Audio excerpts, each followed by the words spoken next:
আসসালামু আলাইকুম প্রিয় ভিউয়ার্স, আপনাদের সাথে আছি আমি আরডি রাজু খান। আর আজকে পার্কিং সম্পর্কে ধারণা নিব, পার্কিং আইডিয়া। আমরা যারা পার্কিং করতে চাই, গাড়ি কিভাবে পার্কিং করবো বা পার্কিং থেকে গাড়ি বের করবো, গাড়ি কোন দিকে স্টিয়ারিং কাটলে কোন দিকে যায়, এটা আমরা বুঝতে পারি না। তাদের জন্য আজকের এই ভিডিওটি দেখুন। গাড়িটি আমি ডান দিকে যাবো, ডান দিকে গেলে ডানে কাটতে হবে, তখন গাড়িটি ডান দিকে যাবে। দেখুন গাড়িটা ডান দিকে যাচ্ছে। আমি যদি পেছন দিকে যাই তাহলে আমাকে ঠিক আবার ডান দিকে যদি আমি চাপাতে চাই বা ডান দিকে আমি পার্কিং করতে চাই তাহলে ডান দিকে কাটতে হবে। তাহলে দেখুন গাড়িটি ডান দিকে মোচার নিচ্ছে, ডানে আমি চাপিয়ে ডান দিকে যাচ্ছি, রিভার্সে ডান দিকে যাচ্ছে।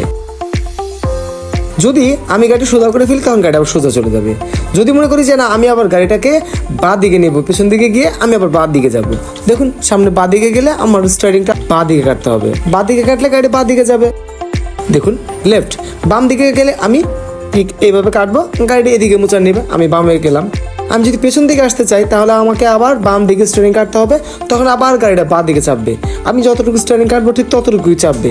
এটা আমাকে গাড়ি চলার আগে ভালো করে বুঝতে হবে যে আমি বাম দিকে যাচ্ছি বা ডান দিকে যাচ্ছি, কতটুকু যাচ্ছে, গাড়ির পেছনে কোন জায়গায় কতটুকু ডিস্টেন্সে আমি রাখলাম, সেটা আমাকে বুঝে সবসময় গাড়ির পেছন দিকে বা ডানে বামে খেয়াল করে তারপরে পেছন দিকে নিতে হবে। তাহলে আমরা সেফভাবে পার্কিং করতে পারবো। অনেক সময় আমরা সামনে পার্কিং করি কিন্তু একটা ডিস্টেন্স রেখে ডানে বামে খেয়াল করে সবসময় পার্কিং করি। আশা করি বুঝতে পেরেছেন। পরবর্তী ভিডিও দেখার জন্য লাইক এবং সাবস্ক্রাইব করুন। ধন্যবাদ।